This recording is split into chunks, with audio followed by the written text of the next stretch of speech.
मैं और Gloria KDA scheme number 1 की तरफ जा रहे थे। नासिर ने भी साथ चलने की कोशिश की थी, मगर मैंने उसे रोक दिया था। इस काम में यूं भी ज्यादा आदमियों की जरूरत नहीं थी। मुझे ग्लोरिया की मालूमात पर हैरत थी। उसे ये तक मालूम था कि बॉस ने लव मैरिज की है।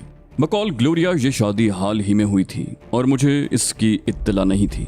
ग्लोरिया को अमेरिका में बैठकर इस शादी की इत्तला थी। मैंने अचानक उससे पूछा, हाँ ग्लोरिया, बॉस का नाम क्या है? ग्लोरिया ने हैरत से कहा, क्या तुम्हें वाकई मालूम नहीं है? उसका नाम आलम शाह है। बज़ाहिर खुद को सिंध का जमींदार जाहिर करता है। मुमकिन है कभी रहा भी हो। अब तो उसका गुजारा झूठ, फ्रॉड और इसी तरह के दूसरे गैर कानूनी कामों पर है। मैं मुंह ही मुंह में बड़बड़ाया, हैरत है। मैं कई मरतबा बॉस से मिला हूँ, मगर मुझे बिल्कुल अंदाजा नहीं हुआ कि उसका ताल्लुक सिंध से है। इस दौरान में हम केडीए स्कीम नंबर 1 पहुंच चुके थे। एक जगह पहुंचकर उसने गाड़ी रुकवा दी और हम पैदल ही रवाना हो गए। ग्लोरिया ने बॉस के घर का एड्रेस एक अलहदा पर्चे पर लिख लिया था। वो मकानों के नंबर देखती आगे बढ़ रही थी। उस वक्त हम दोनों मुसल्ला थे। मेरे बगली होल्स्टर में .3 का पिस्टल था और जेब में मशीन पिस्टल। ग्लोरिया के पर्स में भी रिवॉल्वर था। एक बंगले के सामने पहुंचकर वो रुक गई। गेट पर पीतल के चमकदार हुरूफ में आलम शाह लिखा हुआ था। वो 1000 गज पे बना हुआ बंगला था और अंदर से कुत्तों के भौंकने की आवाज आ रही थी। ग्लोरिया चंद लम्हे खड़ी बंगले का जायजा लेती रही, फिर कुछ फैसला करके आगे बढ़ी और कॉल बेल का बटन दबा दिया। दूर कहीं घंटी बजने की मध्यम सी आवाज सुनाई दी। फिर आहनी फाटक की जेली खिड़की खुल गई और अंदर से किसी शख्स ने झांक कर करख्त लहजे में पूछा, क्या है? ग्लोरिया ने नर्म लहजे में कहा, मुझे मिसेस शाह से मिलना है। वो शख्स जेली खिड़की से बाहर आ चुका था। उसके जिस्म पर गहरे रंग का शलवार सूट था और शाने से राइफल लटक रही थी। सीने पर गोलियों की क्रॉस बेल्ट थी और चेहरे पर घनी मूछें। मूछों से उसके होंठ छुप गए थे। उसकी सुर्ख सुर्ख आंखों से अंदाजा हो रहा था कि वो नशे का आदी है। अपने हुलिये और करख्त लहजे से अंदरूने सिंध का बाशिंदा लग रहा था। उसने फिर करख्त लहजे में पूछा, क्या बात है बाबा?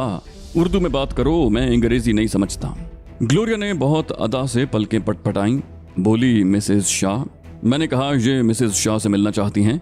आलम शाह साईं की बेगम से। वो एकदम मोहतात हो गया और चौंक कर बोला, क्यों मिलना चाहती हैं? मैंने अंधेरे में तीर छोड़ा, कहा वो दूसरा चौकीदार इन्हें जानता है। वो चौंक कर बोला, दूसरा चौकीदार?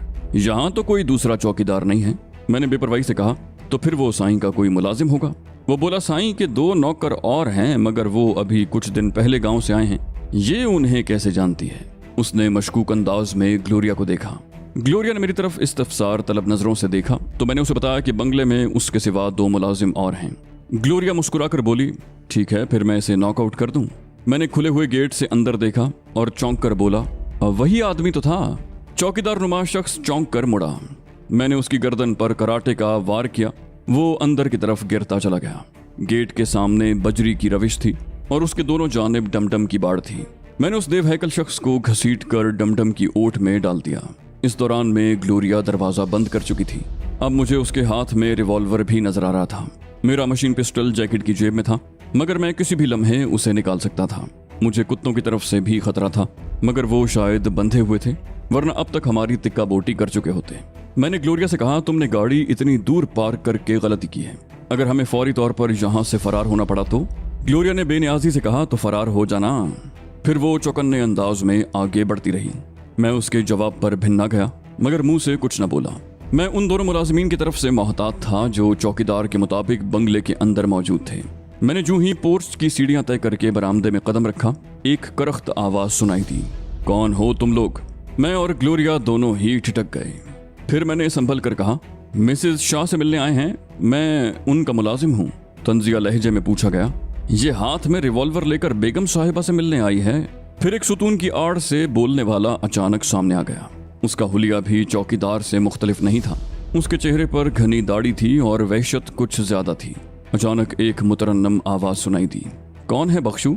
मैंने बोलने वाली को देखा तो मेरी आंखें चुंधिया कर रह गईं। वो इतनी ही खूबसूरत थी। उसकी बड़ी बड़ी स्याह आंखों में हैरानी थी और वो सहमी सहमी सी हमें घूर रही थी। अभी तक उसके हाथों और पैरों की मेहंदी भी नहीं उतरी थी। बॉस लाख जालिम और सफाक सही, मगर उसकी पसंद लाजवाब थी। उसके सामने ग्लोरिया का भी हुस्न मांद पड़ गया। दाढ़ी वाले ने कहा, ये आपसे मिलना चाहती है बेगम साहिबा। मिसेस शाह ने हैरत से कहा, मुझसे? फिर ग्लोरिया से मुखातिब हुई, बोली, मेरा ख्याल है कि पहले कभी आपसे मुलाकात नहीं हुई। ये जुमला उसने रवां इंग्लिश में अदा किया था, जिसका मतलब था कि वो खासी तालीम याफ्ता थी। ग्लोरिया ने नरम लहजे में कहा, आपका ख्याल दुरुस्त है मिसेस शाह। वो गैर महसूस तरीके पर खिसक कर दाढ़ी वाले के नजदीक हो गई। बोली, दरअसल मुझे आपसे कुछ जरूरी बातें करनी हैं। ये कहते हुए ग्लोरिया कुछ और आगे खिसक गई। अब वो दाढ़ी वाले के इतने करीब थी कि किसी भी वक्त उस पर हमला कर सकती थी। रिवॉल्वर उसने जेब में रख लिया, इसलिए दाढ़ी वाला भी कुछ बेपरवाह हो गया। फिर वही हुआ। ग्लोरिया ने उछलकर हवा में कलाबाजी खाई और दाढ़ी वाले के मुंह पर ठोकर मारती हुई दूसरी तरफ निकल गई। मैंने झपट कर दाढ़ी वाले की गन छीन ली और उसे संभलने का मौका दिए बगैर राइफल का बट उसके सर पर रसीद कर दिया। वो औंधे मुंह फर्श पर गिरकर साकित हो गया।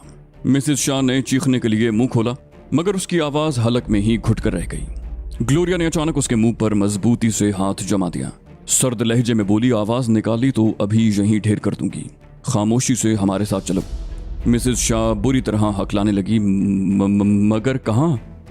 तुम लोग कौन हो? मैंने जल्दी से कहा, हम लोग तुम्हारे दुश्मन नहीं हैं, बस तुम्हारे शौहर से कुछ सौदेबाजी करनी है। हम तुम्हें शाम तक हिफाजत से यहाँ छोड़ जाएंगे। वो बोली, गोया तुम लोग मेरे शौहर को ब्लैकमेल करना चाहते हो? ग्लोरिया ने अचानक उसकी चोटी पकड़ ली। ज्यादा जबान दराजी मत करो। फिर मुझसे बोली, जाओ तुम गाड़ी लेकर आओ। मैंने बेहोश दाढ़ी वाले को घसीट कर ड्राइंग रूम में डाल दिया। फिर ग्लोरिया से कहा, तुम भी ड्राइंग रूम में चली जाओ, अभी वो तीसरा मुलाजिम बाकी है, उससे मोहतात रहना। मैं मोहतात अंदाज में गेट की तरफ चल दिया।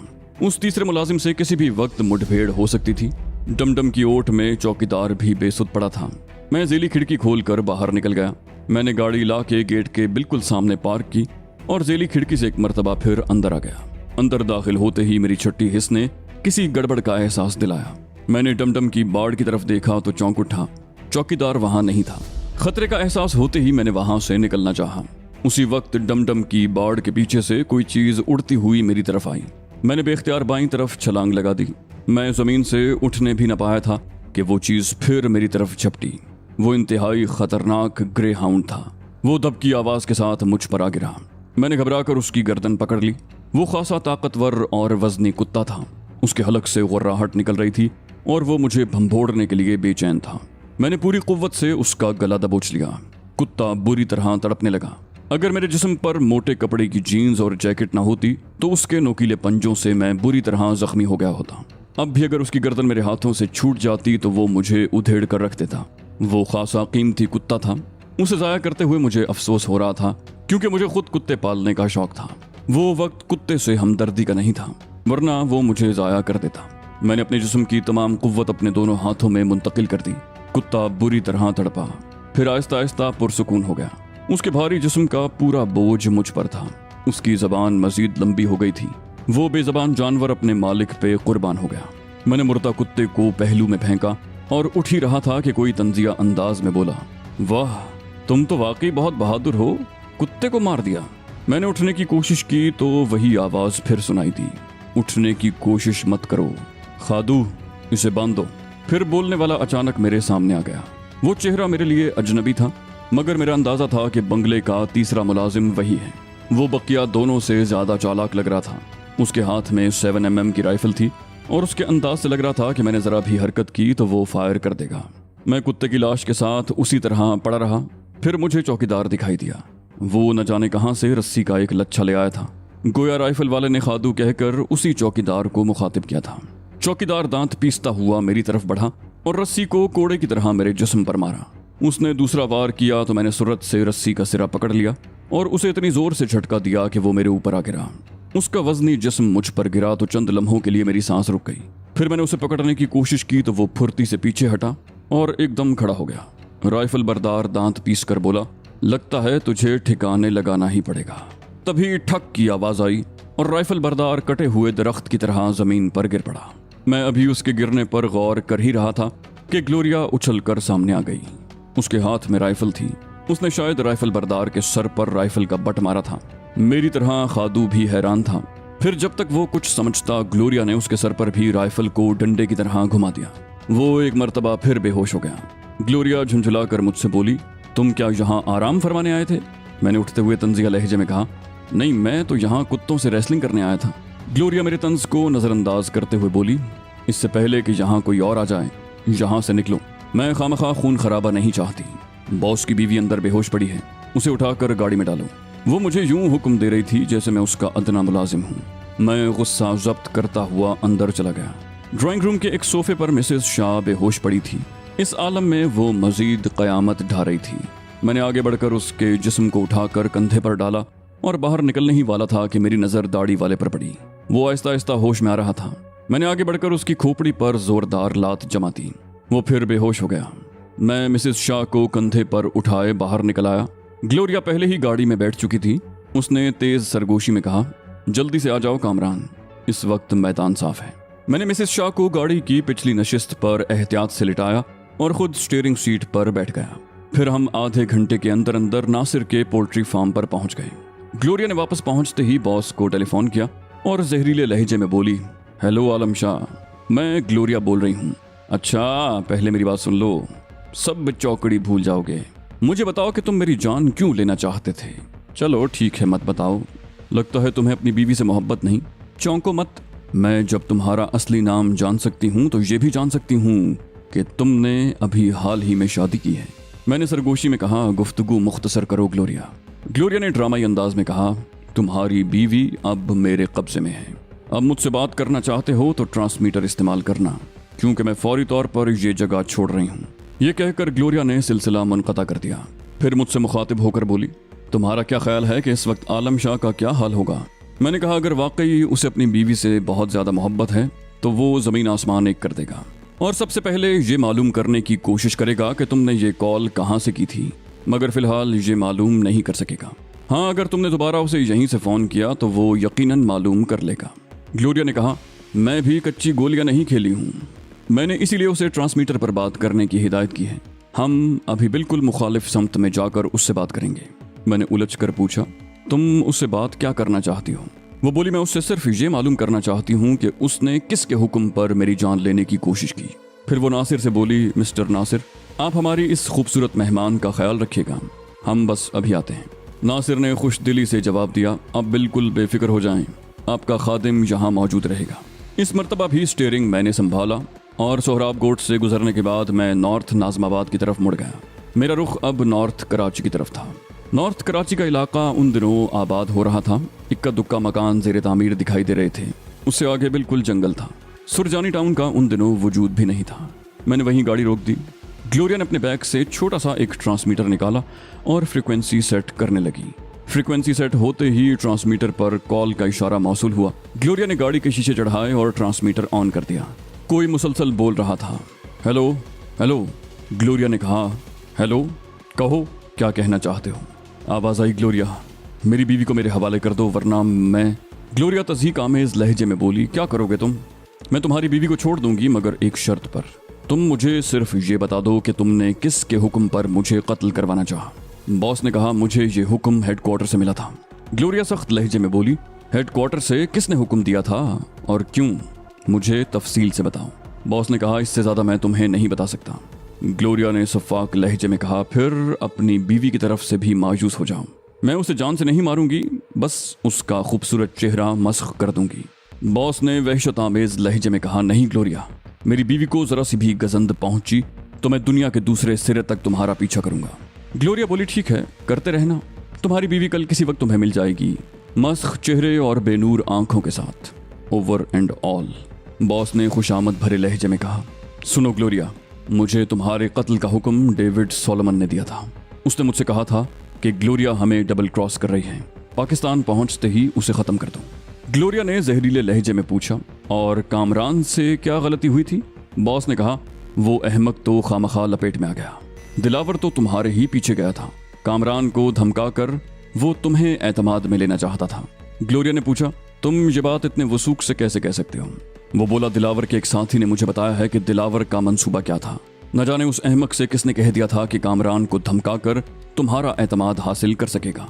बहरहाल वो तो खुद तुम्हारे हाथों मारा गया। फिर वो तवील सांस लेकर बोला, अब मैंने तुम्हें हर बात साफ बता दी है, अब तो मेरी बीवी को रिहा कर दो। ग्लोरिया ने ठहरे हुए लहजे में कहा, सुनो आलम शाह, तुम्हारी बीवी बिल्कुल खैरियत से है, उसे हमने कोई तकलीफ नहीं पहुंचाई। मैं उसे तुम्हारे हवाले ज़रूर करूंगी मगर अभी नहीं।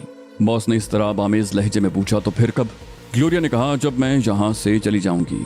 मैं यहाँ ज़्यादा दिन नहीं ठहरूंगी, मुझे ज़्यादा से ज़्यादा 15 दिन लगेंगे। बॉस चीख कर बोला, 15 दिन? तुम वादा खिलाफी कर रही हो। तुमने तो कहा था कि मैं तुम्हारी बीवी को कल रिहा कर दूंगी। ग्लोरिया ने बेनियाजी से कहा, तो मैं इनकार कब कर रही हूँ? मैं उसे ज़रूर रिहा करूँगी, मगर 15 दिन के बाद। बॉस आपे से बाहर हो गया। उल्लू की पट्टी, तू क्या समझती है कि मेरी बीवी को ज़्यादा देर रख सकेगी? मैं पूरे शहर को उलट पलट दूंगा। तू मेरी ताकत से वाकिफ नहीं है।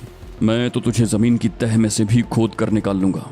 ग्लोरिया बोली, अब तुमने मजीद बकवास की तो मैं अभी और इसी वक्त तुम्हारी बीवी को ज़िबा कर दूंगी और कल तुम्हें किसी कूड़े के ढेर या गंदे नाले में उसकी लाश मिल जाएगी। बॉस फिर खुशामदाना लहजे में बोला, प्लीज़ सॉरी, वो दरअसल मुझे गुस्सा आ गया था। ठीक है, तुम मेरी बीवी को तहवील में रखो, मगर खुदा के वास्ते उसे कोई तकलीफ न होने देना। वो बोली, हाँ ये मेरा वादा है कि उसे कोई तकलीफ नहीं होगी। फिर वो जैसे चौंक कर बोली, हाँ वो कामरान कहाँ है? ये कहते हुए ग्लोरिया ने मुझे आंख मारी। बॉस ने कहा, वो कमबख्त भी गायब है, कुछ मालूम नहीं हो पा रहा कि वो कहाँ है। क्यों, तुम्हें उससे कोई काम है? ग्लोरिया बोली, हाँ रात को उसकी गाड़ी में मेरा हैंड बैग रह गया था, उसमें मेरा पासपोर्ट भी था, इसके अलावा मेरे कई अहम कागजात भी थे। अगर कामरान तुम्हारे हाथ आ भी जाए तो उसे उस वक्त तक कोई नुकसान मत पहुंचाना जब तक वो कागजात और पासपोर्ट तुम्हारे हवाले न कर दे। वो सांस लेने को रुकी, फिर बोली, तुम्हारी बीवी को बिल्कुल तकलीफ नहीं होगी, ओवर एंड ऑल। ये कहकर उसने ट्रांसमीटर का स्विच ऑफ कर दिया। फिर मुझे वापस चलने का इशारा करते हुए बोली, अब कहीं से शीशे का इतना बड़ा जार ले लो जिसमें ये ट्रांसमीटर आ सके। ट्रांसमीटर उस जार में रख कर जमीन में दफन करना पड़ेगा, वरना शाह आलम इसके जरिए हम तक पहुंच जाएगा। मैं वहां से वापस लियाकताबाद चला गया और क्रॉकरी की एक दुकान से मुझे शीशे का बड़ा सा एक मर्तबान मिल गया। वो एयर टाइट किस्म का मर्तबान था, उसका ढकना भी शीशे का था। ग्लोरिया ने एहतियात के तौर पर ट्रांसमीटर को उसी वक्त मर्तबान में रख दिया और हम वापस रवाना हो गए। हमें नासिर के पोल्ट्री फार्म से रवाना हुए 3 घंटे से ज्यादा हो गए थे। अंधेरा तेजी से फैल रहा था। मैं लियाकताबाद 10 नंबर के राउंड अबाउट से आगे बढ़ा तो ग्लोरिया तशवीश आमेज लहजे में बोली, हमारा ताकुब हो रहा है कामरान। ब्राउन कलर की मज़दा 626 है, उसमें 3 आदमी सवार हैं। मैंने बैक व्यू मिरर में देखते हुए ग्लोरिया से पूछा, तुमने उस गाड़ी को कब देखा? वो बोली, जब हम जार लेकर वहां से चले थे तो मैंने उस गाड़ी को नोटिस किया था। एक दफ़ा ये हमारी गाड़ी के बिल्कुल करीब आ गई थी और उसमें बैठे हुए लोग घूर घूर कर मुझे देख रहे थे। उस वक्त तो मैंने उस पर तवज्जो न दी, क्योंकि यहाँ के लोग गैर मुल्की औरतों को यूं ही घूरते हैं। मगर जब काफ़ी देर तक यही होता रहा तो मैं चौंकी। मुझे यकीन है कि ये लोग हमारा पीछा कर रहे हैं। मैंने कहा, अभी मालूम हो जाता है। उस वक्त हम पुल उबूर करके रहीमाबाद पहुंच चुके थे। मैंने अचानक गाड़ी बाईं तरफ मोड़ दी। अकबनुमा आईने में देखते ही ग्लोरिया के ख्याल की तस्दीक हो गई। ब्राउन गाड़ी वाकई हमारा ताकुब कर रही थी। मैंने तवील सांस लेकर कहा, तुम्हारा ख्याल दुरुस्त है ग्लोरिया, ये गाड़ी वाकई हमारा पीछा कर रही है। फिर पूछा, तो क्या किया जाए? ग्लोरिया झुंझला कर बोली, कोई काम अपनी अक्ल से भी कर लिया करो। इन्हें उसी इलाके में ले चलो जहाँ से हम अभी आए हैं। ऐसे लोगों से निपटने के लिए वो बहुत आइडियल जगह है।